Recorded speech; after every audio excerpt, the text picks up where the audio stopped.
Hello and welcome to the Billowing Hilltop podcast. I am here in the command pod with John. Hello, John. Come in. Take a seat anywhere. Oh, thank you. Not there. Oh, not there. That's one of Lucas's experiments. Is that why there's a big jar of spiders there? Whatever you do, don't touch that. John is from the Tale of the Manticore podcast, which is like a proper podcast, readers, with like an audience, unlike this shambles. And John came to talk to us about Tale of the Manticore because I was checking this, John. It was more than 3 years ago that we had that chat. Episode 73. What a funny thought. And we're now on episode... flies. I think this is episode 234. Holy smokes. I think.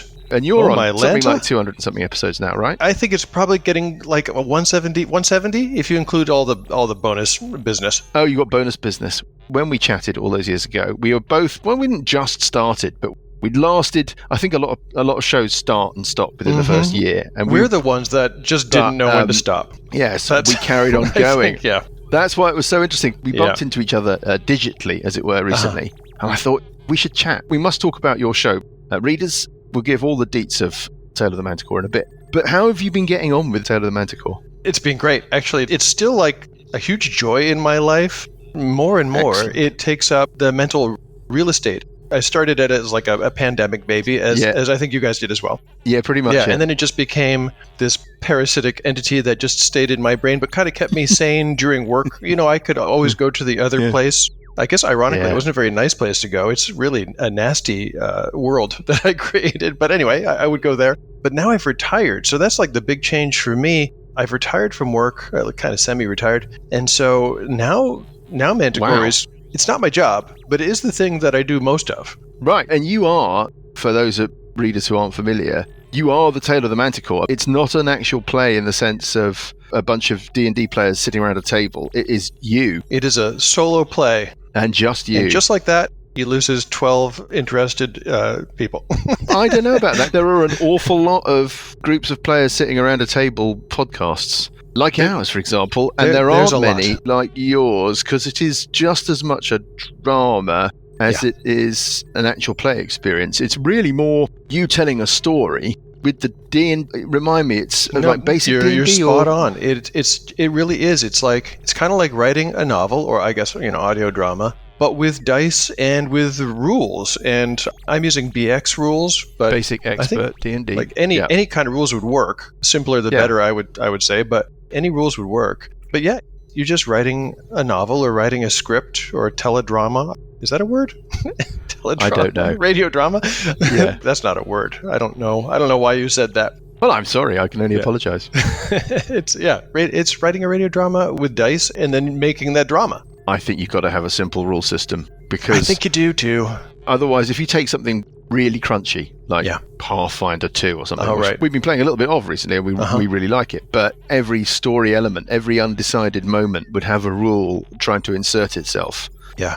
Whereas a simpler game, I think that's probably pretty critical, because it's a light touch, I think it would be fair to say, right? Yeah, and you want that rulings over rules thing. At least I think that does make it go more smoothly, because like you said, otherwise you would just be constantly flipping back to the rule book to say, okay, to make this happen, we need to consult this table. And again, if your audience isn't familiar with those rules, then you're beholden to explain them, and that might get old. Something that interests me then around all of this is that we have a pre-written adventure, so we don't have to worry. I don't have to worry too much about driving. I mean, I don't know if this is the right phrase, but driving the narrative forward, worrying about what happens next time. We are playing through something that pre-exists. You have to keep looking towards the horizon, I presume, and you've now been doing it for 4 years? Yeah, 5 years? 4 years. So I think we are pretty much exact contemporaries, right? 4 years. How do you keep that going? I would have run out of mental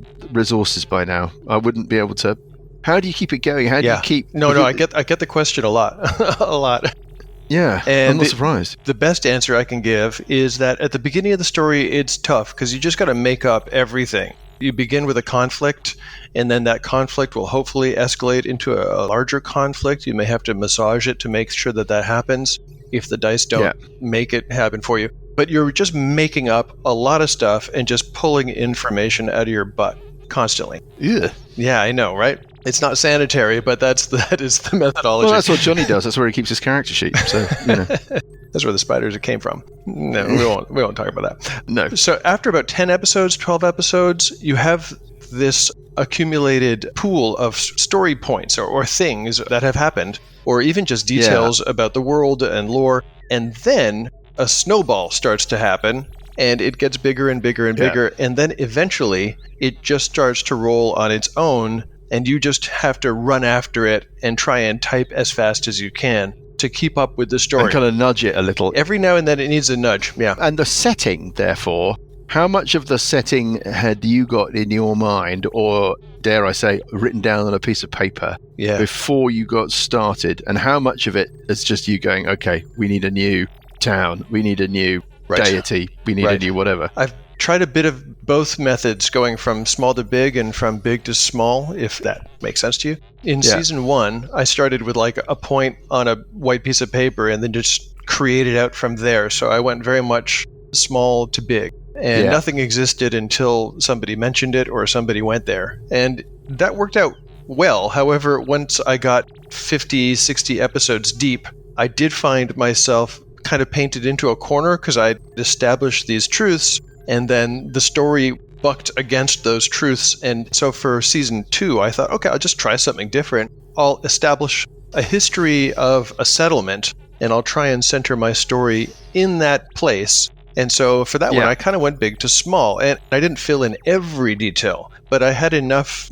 there that I could point to bits of lore and hopefully give the illusion from having a scaffold that the whole thing existed in full detail, whereas it was never really more than a few pages of point form notes. Yeah. And you're in season 3 now, bowling along, what, you like 14, 15 episodes in, something like that? That's right. Yeah, 14 published, and I've written up to about chapter 27 for the writing. I try and stay ahead of the publishing date by, usually I have a smaller buffer, but now that I'm retired, I do have the time for a bigger buffer, which is necessary. The phrase is a bit indelicate. So you've got a big buffer. Thank you. You've got a big written buffer, and then have you got a big recorded buffer?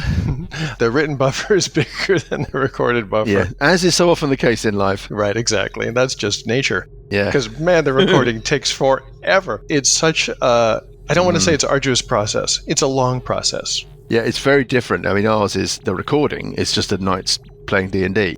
It's the editing. That is where that's where the work is.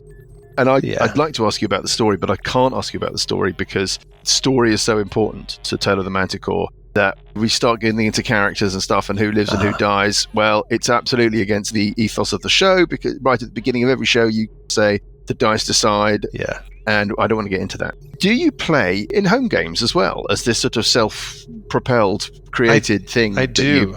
Yeah, I do. I have a table game in Toronto with a really great bunch of guys. But you know how it is with adults scheduling problems and stuff. We can usually figure out once every. Well, we try and do once every 2 weeks. It's probably every 3. I DM'd a long campaign for like a couple of years, I think, and then I switched into player mode and handed the torch to one of the players who is now DMing us through a Star Wars campaign using it's a lot of fun. We're just really using our own homebrew BX rules. Right. They just apply to everything. Well, basic D&D has got nothing in it. You can just fill in all the gaps with anything you like. It's very, very easy to reskin that. And I think, what is it? Is it Westwood that produced a Star Wars game? I think he's using some of that. There was a West End game, Star Wars. That must be it.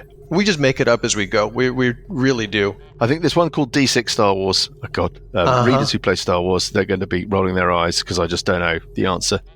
When you were DMing, you were playing BX. Yeah, and actually all of my games tend to just be BX unless I go to a convention and then I try and play everything I can that isn't that. But I do a couple of online games that are BX as well. Table is always better, I find, but sometimes you don't have a choice. So, it's like pizza. Even when it's bad pizza, it's still good pizza. Are you guys spread out all over the country? All over everywhere. But we all gather together here. Yeah. Honor the fiction. We all gather together here in the command pod once a week to, hence the high chair in the corner for Johnny and Lucas's spiders and the smell of lions and all of that. That's what that's all about. Can I steal your microphone for a second and interview you just briefly? Because I'm very quickly. I'm so curious to know, How do you stop from always speaking over each other? Do you guys have some like shorthand for now I'm going to speak, or is it just a total mess of chaos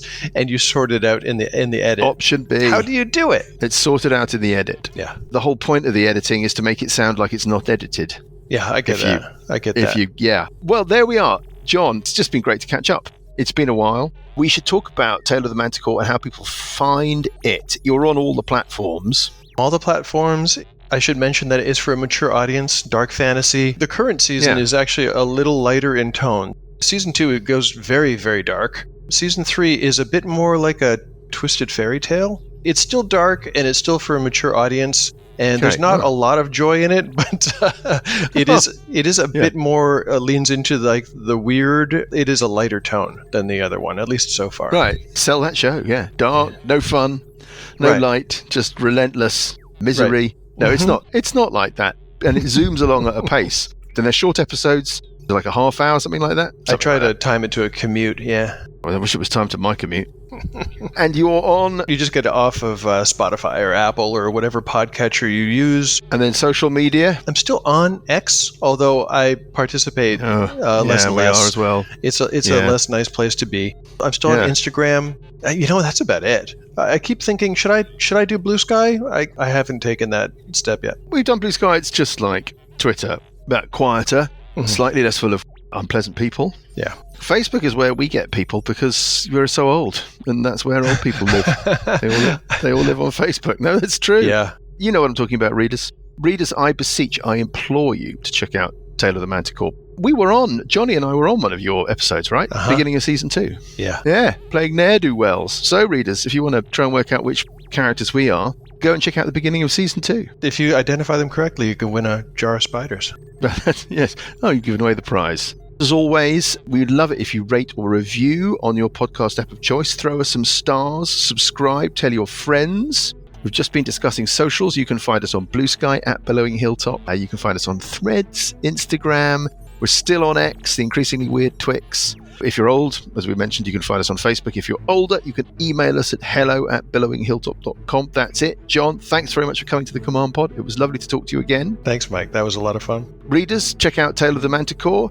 I've got no other news or information, so let us push on with episode 234 of the Billowing Hilltop podcast, In the Gallery.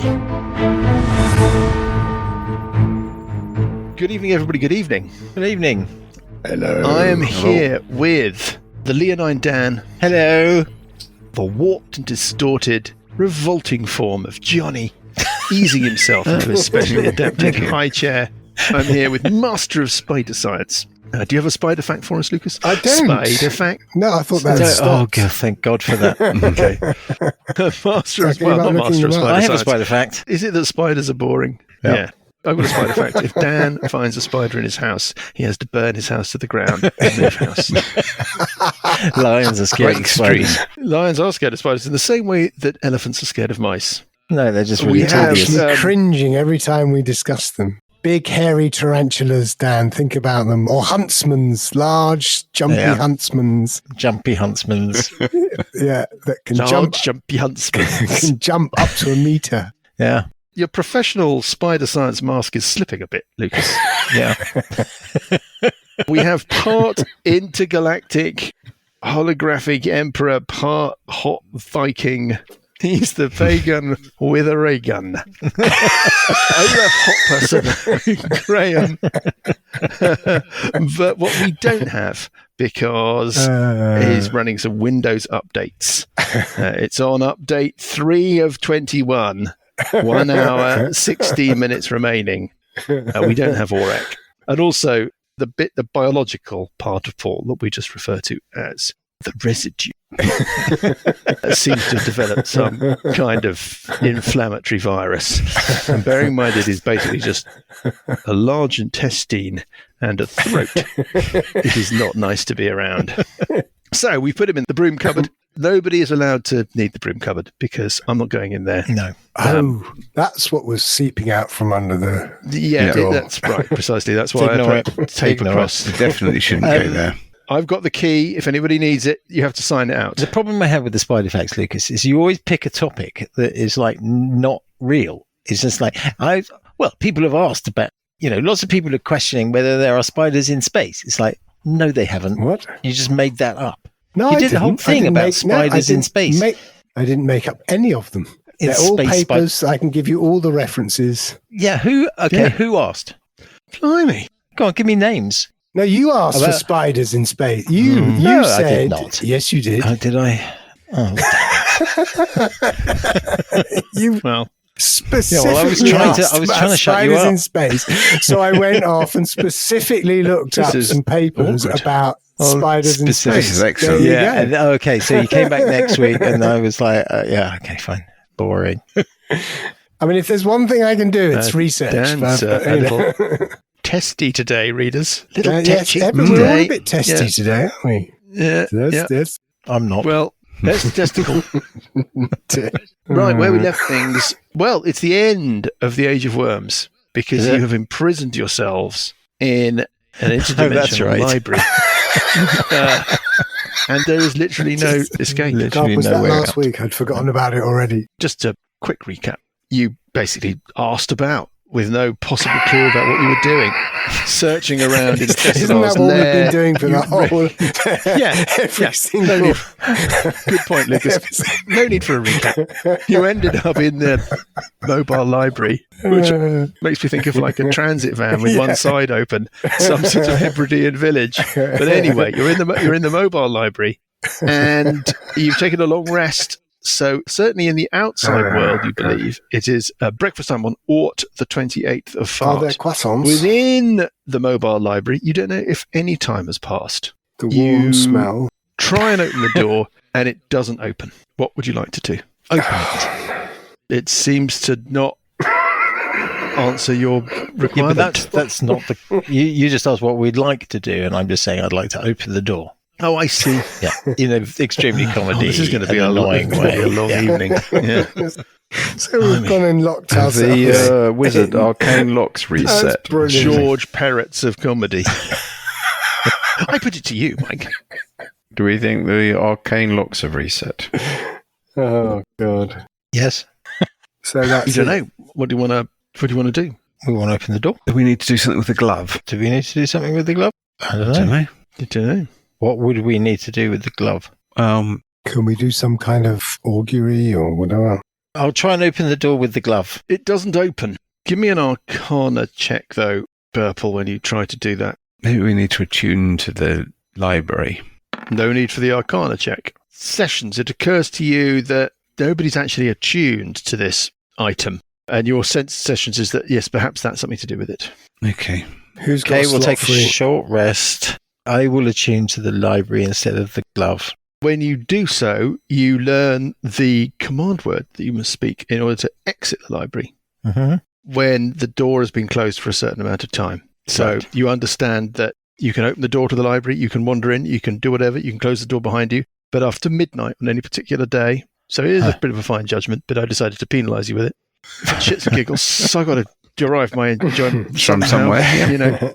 You need to attune in order to be able to fully operate the mobile library. And also, of course, you need a clean UK driver's license. Got it. And a library card. Aufmachen. Okay, that was a very odd thing for you to have done, Lucas. Thanks. Just assuming it was a German word that this lich was using. Talking of libraries, I just seen somebody's just posted some photographs from Wallace and Gromit. Wallace's books on the bookshelf. They're called Waiting for Gouda. Fromage to Eternity. Greated Expectation. East of Edam. And I love Wallace and Gromit. And all of Gromit's books are books written by dogs. Pluto's Republic. And Crime and Punishment by Fyodor Dostoevsky. Into the bright, well, not bright, into the dimly Are we going to do something with the magic misty, items? Oppressive morning. I don't know. What do you want to do with the magic items? You've only got... Oh, you've got 3, really. We got the robe of the Archmage, the library, and the glove. Yeah, you've got 3 items. Your sense, Purple, when attuning to the glove was it's not item specific. You're not quite sure what work you might need to do to bond the glove to a different item that you might want to retrieve instantly. But you can do so. Yes, I'm sure. But then, of course, if you don't use carry the glove, a door around. well, you can put the door in no, you can put it in a bag of holding. That's or true. can you? I wondered about this. It's There's an nothing extra called dimensional out space about in an extra dimensional space. I worried about that, but apparently not. I think you can take a bag of holding into a Learmon's or a Palace of Thingy, whatever that. Right. So I don't think the same rules apply. Okay, good. So that's not an issue. So the glove can be bonded to a single item of up to medium size, and I'm saying that therefore a door is medium size. So, you can bond it to a sword or a dagger or I don't know, whatever you want to bond it to. And then the door itself is a bit of a pain to carry about. You can pick it up, by the way. Once you've closed it and you've all exited and you're standing there looking at it, you can just pick it up, walk around with it. And then you've got the robe, which is, it's probably worth a ton of cash. We'd need to look in our listing of magical item values, whatever that one is that we've been using. What's it called? Anybody remember? Sensible magic or something. Yeah. Anyway, hopefully we won't need to get into that. What do you want to do? Do you want to divide up magical items? Is it evil aligned, the cloak? It's evilly aligned, and you need to be a wizard, sorcerer, or warlock in order to attune to it. And what does it do?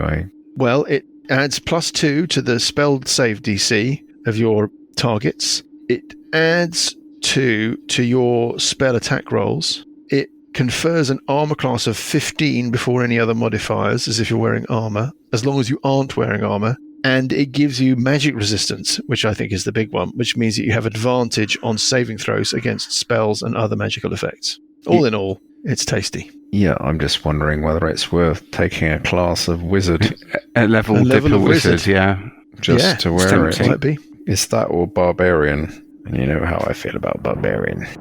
You love it. But it's evil. You love it. So It's evil. It's evilly aligned. possibly not. I think robes of the Archmage are normally aligned. Anyway, what do you want to do? Do you want to roll for these items? We've got no scaly, but I can roll for Why don't we roll Paul's for them? behalf. Let's roll for them. Do you want to roll for Centaur? choice, or do you want to roll individual? Roll for Should choice. we I wait till suppose. Paul's around? I mean, don't Well, need them instantly. God do we? knows when all his updates are going to be run. Probably not tonight. Well, we can you. presumably deploy the library as a resting place as a party item until we roll for them. It's Yes. unlikely that anyone can level up right now, so nobody can actually use the Cloak of the Archmage. It's the only item that potentially someone could make use of is the glove. Yes. The glove looks like a good item for anyone who carries a sword, basically. Yeah. But only Do we in need an to roll for it environment. now? Why don't we hold on to it and roll when Paul's back? Let's go back to What's-Her-Face's place. And say hello. Say hello. I'm going to do Death Ward and Freedom of Movement as usual. Start the new day. I'm also going to do Death Ward for a change, just for a laugh. Hey, learn from the master. No, but I'm trying it out Yes. for size. I'm also changing a few of my spells. I don't know where you set up your door, but your door was not molested with. There's some junk mail. It was kind of out of the way. Some bottles of milk have been delivered. The day has dawned murky and dispiriting, like every day in the Wormcrawl Fisher. We'll go to her Fly back house. to What's-Its. Go to her house. We'll say hello. Yeah. Is it brazen? Are you just flying Yeah. right up and going Well, hello? yeah. So is this thing to the north? There's sort of like steps up to the main door. So we Yeah, like, steps up to what you think. Well, it's an area of seamless molded obsidian that looks like it might be slightly off colour and slightly door-shaped. And there are windows to either side of it Well, that well- look into something that is a vestibule. well, Is it a a foyer? light there Is it and ring the a doorbell. lobby? There's no doorbell. As you approach Tap on that the door. close to the structure, Scaly and Buggy and Burple, especially Scaly and Buggy, you get a strong sense that a third portion of the spirit, of which one is in the purse that is in Scaly's possession, one is in Buggy's belt of the dwarven kind, well, a third part of this spirit is somewhere in this structure. Well, that's Does good. she know that we're looking for Rabadabadas? Have we revealed that to her? I can't remember. She's so annoying, I blanked Blanked the it out. conversation out of my mind. I'm just wondering if she doesn't know what we're really after and wouldn't like it if she knew. She would try to stop us taking it. Speculate away. Are you standing on the doorstep and shouting? Yes. Yeah. Why not? Okay, you're standing on the So doorstep, like, hello. shouting at the door. Hello! Hello! Is that how Parker sounds? No, we're just talking in her Finally. Oh, that sounds like a Victorian urchin. We will have a Christmas. Shall I fetch you some whittles? I'm casting freedom of movement. Freedom of movement. Okay, so you're standing. I'm going to put your copying minis. me. See, everybody's Long copying me. spells. Old spells. You're just the weedy little low-level Freedom of spellcaster. movement, Death Ward, all the classics. If you need any other tips, just ask. Don't hesitate. Right. How can I be a tiny, smelly little twat? Thanks, Dan. You really didn't have a good day today either, did you? No. There Come we go. on. So, does anything happen? I'm putting miniatures on the map because I want you to place yourselves exactly where you're standing as you begin your that'll do. hallooing and hollering. I'm at the door. As I said, I tried to ring the doorbell, so I'm Well, there is no standing there doorbell, trying but you're to... trying to find a doorbell. So, Okay. as There you go. I've placed you in a gaggle in front of this assumed I'm also going to cast True door. Seeing. True Seeing, okay. That shows you invisible things and illusory things, and you can see ethereal, right? Yeah, it shows me things as they are. As they really are. And it shows you the ethereal. Yeah. Well, everything is as it appears. Okay. Nobody answers your shouting. try and open the door then. How are you trying to open the door? Does it look like it pushes Push or it. pulls? It looks like it's just a vaguely defined area of the main wall. There's no apparent hinge or handle or anything. Okay, I'm going to do a circuit around the outside. Yep, at ground level. Well, I'll do a circuit at the top of the tower, Mike. Yes. I'll do the bottom. He can do the top.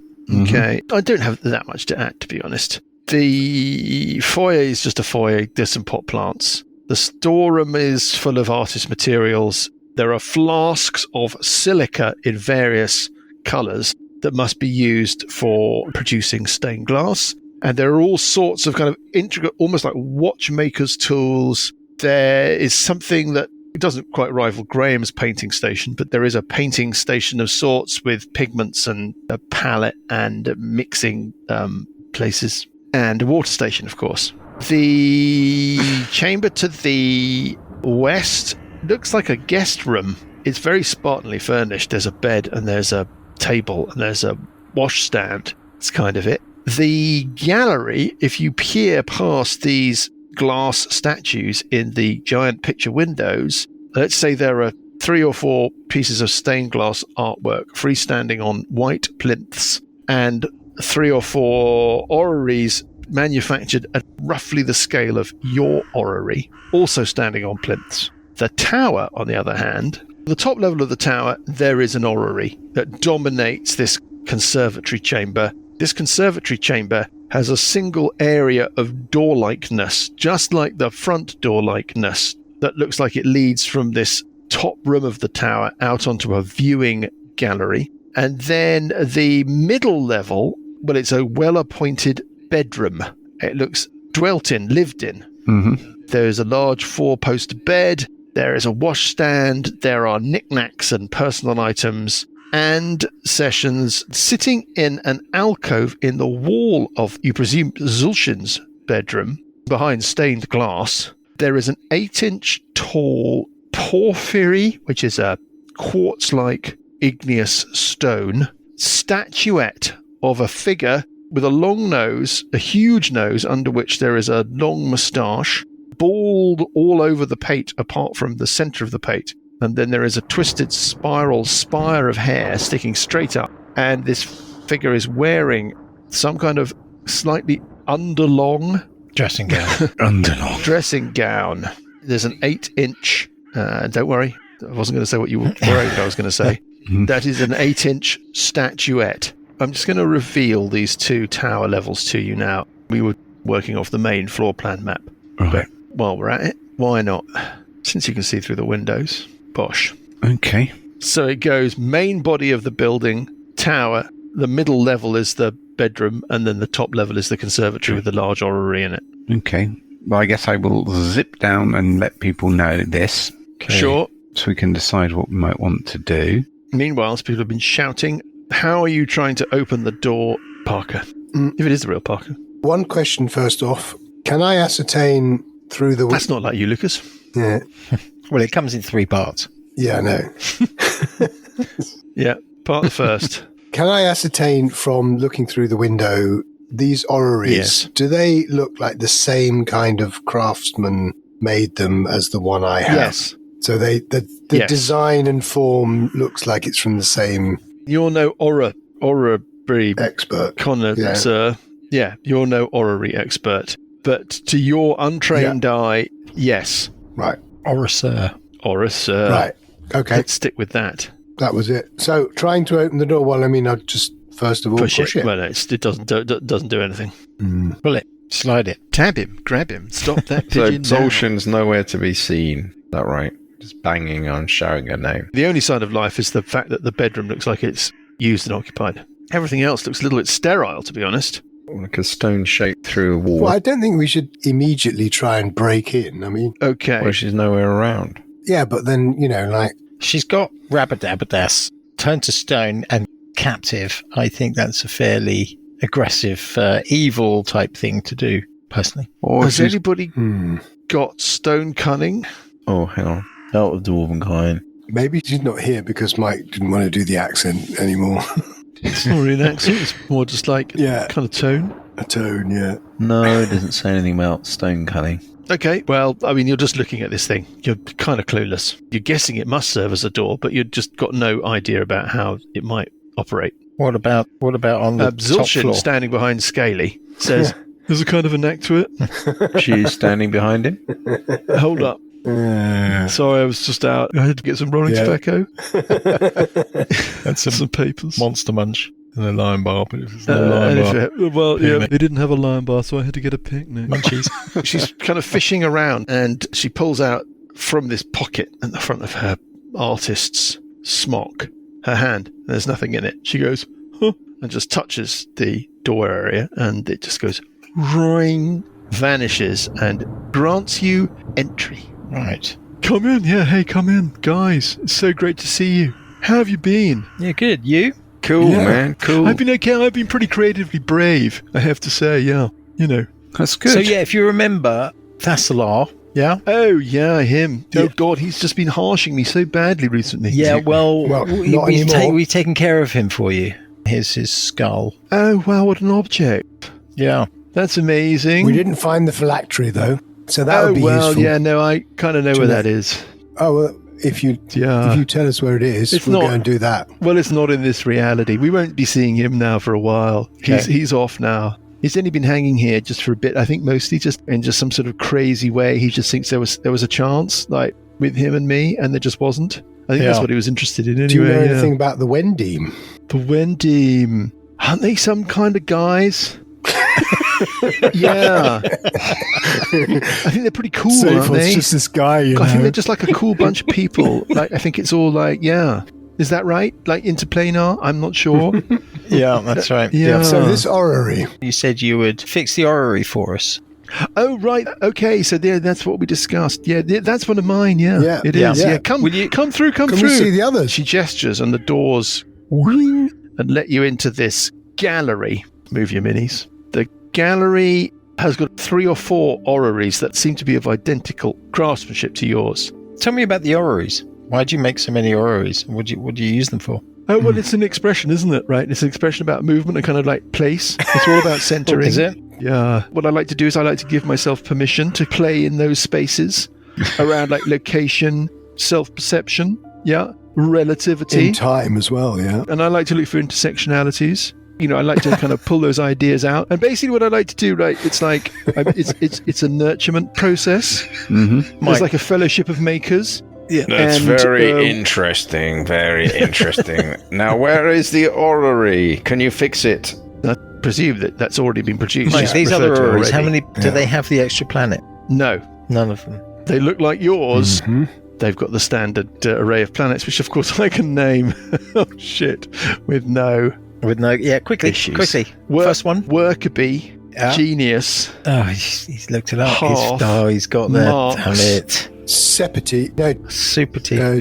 Satnav, Satnav. Super T, My Anus, Of course, the one we always forget. Numpty. Neptune. And the Theme Tune, Theme Tune, and the Hero of Spang. Strips off the tongue. What's the extra one called? Cats and Jammer. Cats and Jammer, yeah. So Oscar, so Cats and Yammer. Oscar, you don't Don't include Katzenjammer. Not on these ones, no. But this is different. Why not? Well, it's like a traditional form. Yeah.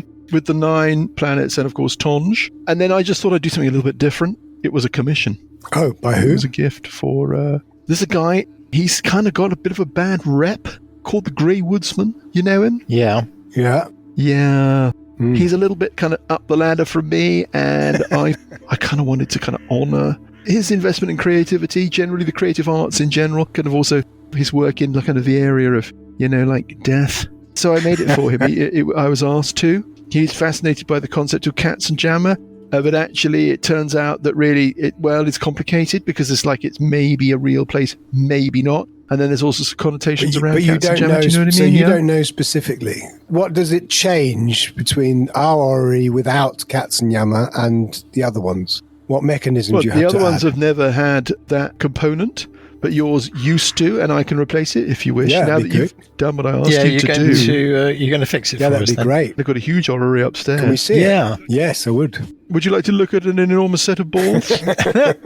Yeah. Obviously. That's an orrery joke where I give myself permission to be a bit more playful. Yeah, okay. Okay, well, let's go upstairs then. She leads you upstairs. Through her bedroom. It's a real mess. Sorry, don't look. It's awful. You walk straight past that statue. Buggy, scaly, purple. That statue is the thing containing the fragment of soul. I'll say, excuse me, this statue. Oh, that thing? Yeah. Where did you come by this? I can't remember. I think I might have taken it in payment. I'm not quite sure. Can I do... It was like a few years ago. Let me have a think now. Wow, hold up one moment. Let me get one of my diaries. She sort of wanders over to a desk and she starts flicking through... Insight check? Papers. Sure, give me an insight check. Is she telling the truth? I'm really great at insight.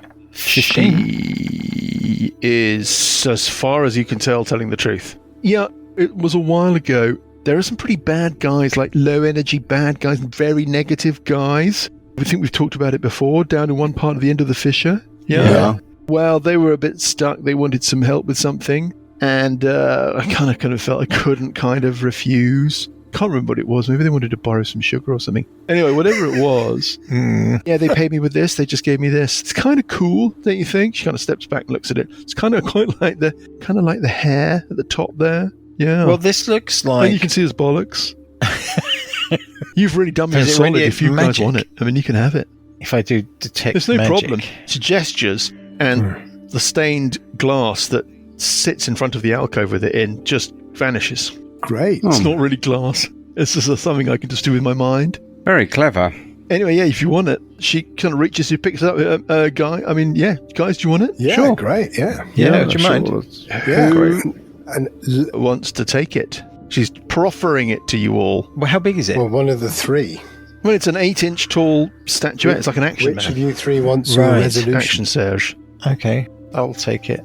Burple takes it, okay. Tentatively. Stuff happens when you do that, but she keeps talking in a kind of flow of chatter, and she doesn't stop. She just keeps walking up the steps, leading you up to the top. It's like something's going on with you, but you're trying to pretend to sort of socialise and be interested, right? Yes. It's like you're on one, and you've gone round to a relative's house, and they're like, let me show you. Yeah, and you're kind of like, oh, yeah, that'd be really interesting. Yeah, hi, oh, thanks. Yeah, I'd love a cup of tea. Yeah, and all the time you're like, oh, my God. I'm just coming up. Yeah. So, Shit, this is stronger than I thought. Yeah. Shouldn't have had that second biscuit. An unfortunately strong edible. Actually, do you know what? I'm finding it really difficult to concentrate on anything. Sorry, the what? orrery upstairs is another standard 9-planet orrery, but it is in process. She holds up your orrery, and it's the same. She can literally hold it, and it's like the two things are turning and moving. Right. And they're both in time with each other. That is right. Parker, give me an Arcana check. You're the Orrecer. 17. Whoa. 17. Your experience thus far of the orrery is that when a conjunction takes place, irrespective of its significance in world events, you tend to get transported into a representation of the star system. Yeah. And Tonge says to you, I am the eye that all doth see. Mortal, ask me now your questions 3. Yeah. Well, God knows what would happen with this orrery at the same point. Oh, okay.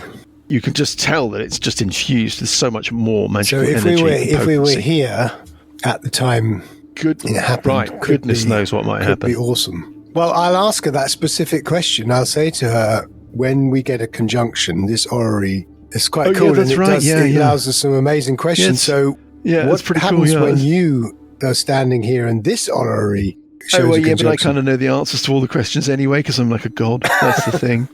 So it's kind of cool. It's a bit of a light show, but it's not really of much practical value. But for you people, like little people, then, that's quite a big deal, right? Right. Bit of a wild ride. It's like a centering, nurturing moment as well, because it's like a communal moment. Do you know what I mean? Is it a god? Is it the idea of a god? And that, again, is playing with all of these ideas. Be at one with the universe, right? Yeah, that is it. That's so wise, Parker. Can I call you Parker? If you are the real Parker? I suspect you are the real Parker. Do you know that I'm the real Parker? Anyway, let's not get into that now. But surely, I thought you said you knew everything. So you can tell me it. Am I the real Parker? I kind of think you might not be. That's my view. Mm-hmm. But hey, it's just a view, right? All these different opinions can kind of live alongside each other, apart from something you don't know about, something called social media, which is from another universe. Their opinions can't live alongside each other. Do you make sensors I've had to shut as my well? Instagram account. Sensors? Yeah. Like... Sensors for viewing the stars. Oh, you mean like telescopes? No, that's not my deal. There's a place called the Twilight. Yeah. Oh my goodness, it's all coming together. Twilight Monastery. That's why we feel this energy and this connection, Parker. Well, I mean, not you, Parker, but the real Parker. We would be feeling a connection and an energy. I mean, it's a pale echo of what I would be feeling if I met the real Parker. Wow. Now, fixing this, and she holds up the orrery. It's going to take me a bit of a while. That's the only thing. How long's a bit of a while? Yeah. True art cannot be rushed. I'd need to craft the missing component, like, afresh. So that could take me a while, yeah. I mean, we're not talking, like, eons, but it might take me a few days. Few days? Yeah, maybe, yeah. Wow. But you could do something else, and then you could come back, maybe, and, like, pick it up. I don't know what other business you've got here. I don't know either. You could come and pick it up on the way back. I thought you were a god. Well, surely you could do it a bit quicker Well, I was, Well, it's sort of slightly disappointing if you can't do it quickly. Hey, I'm really sorry. I didn't want to end things on like a downer. Mm. Oh no! I really feel like I've let you down now. No, that does take eons. I'm really sorry. And also, kind of, I feel like it ought to teach the real Parker. Because that's where the connection is. Hey guys, look, you can take the statue. That's my gift to you in appreciation. Yeah. Okay. So we're doing you a favour by taking this. It's a moment of exchange, isn't it? It's a moment where it is. One but, maker. I'm just thinking that it's a second favour that we're doing you, really, cleaning your space. Right. That's really kind of not the energy I was been looking for. That's not kind of my idea at all. Okay. Yeah. Well, okay. Why do you think about that? I'm starting to feel a little bit negatively about you now. Oh, are you? In fact, about all of you. Yeah. Okay. Maybe it's best if you guys just were to kind of... Maybe you let me just kind of find myself a positive piece of headspace, and I can kind of maybe look at this thing. Okay. Maybe fix it, create a new part for it, and you could come back. Yeah. But I really don't want to get into any more conversations where I feel like, I don't know, this is what got me banished before. What got you banished? Well, just wholesale slaughter. Right. Veering off the current path. Well, I was just put in a bad place. And you reacted. Everybody's got, Yeah, understood. I did react, and I'm not proud of it. But there's nothing I can do to bring, those thousands and thousands of people back. Yeah. Okay. And I'm here. I live here now because that's where it's been decided that it's probably best for me to be. Yeah. Okay. So wow, this is becoming a really down. We'll leave you to. Who feels like some fruit tea? Who feels like a zinger? Like I've got a raspberry zinger. Yeah, let's get the kettle on. Come on. She wanders back to the storeroom, and you can follow her if you like. Yeah. She puts your large orrery down on a tea. work. There's my theory of tea, which is that the more attention that is lavished on the varieties of tea, especially one of those display boxes with the different bags in different little compartments, the more attention is lavished on it, the more shit the tea will be. She puts your orrery on her workbench. Yeah. And you can see there are various tools and implements around that look like they are specifically for the purpose of orrery crafting and repair. let's have a raspberry zinger, because that's kind of going to raise the general energy. Yeah, we'll say it's an antioxidant, and I'm detoxing at the moment. A lot of people say that's just not. There's nothing behind that, but I really think there is. And you can kind of chill for a bit, and then at a certain point, you're kind of getting the impression that it's time to go. If you got other business to do, overstayed our welcome. Yeah. Hey, look, I'm probably better get started on this. Yeah, now, thanks, guys. Thanks. That's great. You were going to be looking for like bad guys. Yeah. So be careful, because it's kind of really dangerous. It's like not to be messed with. But when you're done, just pop in any time. Yeah. Thanks. Yeah. Thanks. And hopefully I'll have this little one up and running for you. She kind of picks it up, looks at it. There was a moment with Hesty Testapod when he was playing with the orrery, when he was fixing it in front of the fire in that cabin in the mountains in the And there was a moment, there was obviously some energy shared between Hesty and the object. There's something like that going on. And when she holds it, it seems to sort of quicken and become more alive. And you can leave her looking at that. Bye, guys. Bye.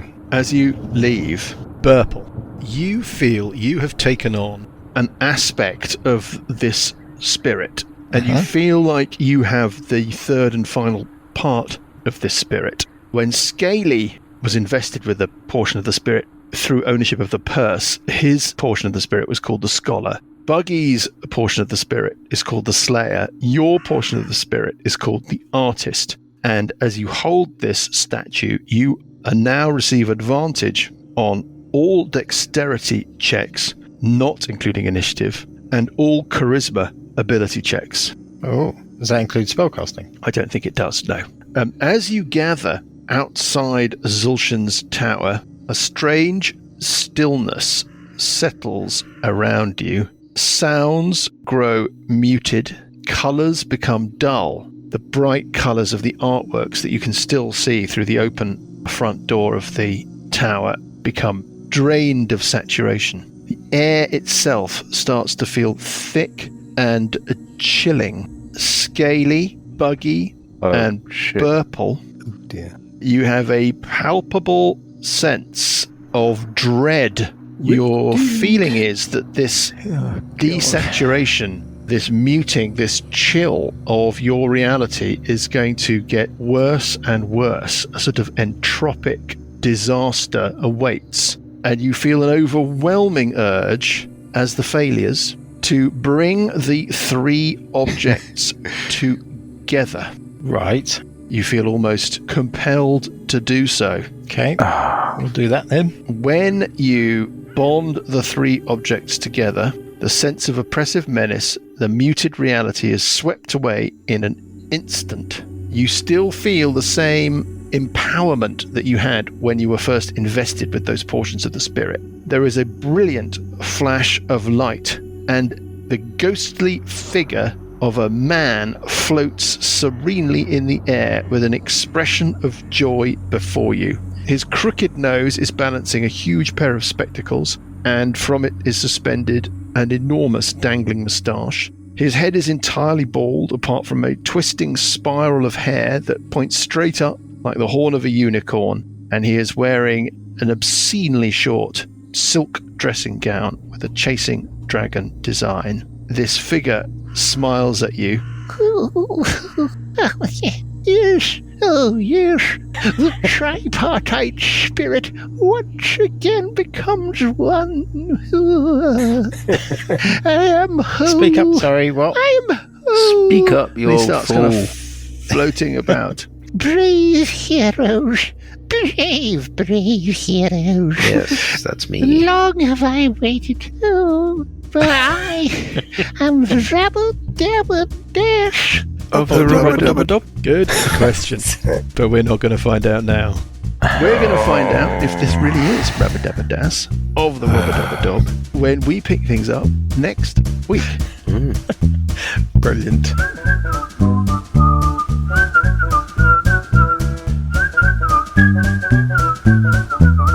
The The Billowing Hilltop podcast is a Billowing Hilltop production. Dungeons & Dragons is a trademark of Wizards of the Coast. Into the Wormcrawl Fisher and Age of Worms are copyright Wizards of the Coast.